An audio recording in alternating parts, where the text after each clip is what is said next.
ওনাকে প্রায় বছর 3 ধরে চিনি। আচ্ছা, উনি আমি ওই তারাপীঠে প্রায় 8-10 জন নামকরা তান্ত্রিক জ্যোতিষী দেখেছি। তো উনি কিন্তু কপালটা দেখেই সুন্দরভাবে বলতে পারেন এবং আমার ব্যাপারে বলেছিলেন যে তোমার বাস্তুতে দোষ আছে।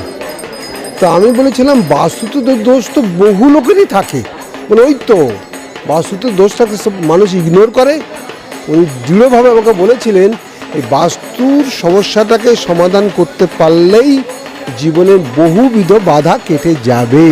সুতরাং আপনি আর দেরি না করে সত্বর এই বাস্তুর সংস্কারটা করুন।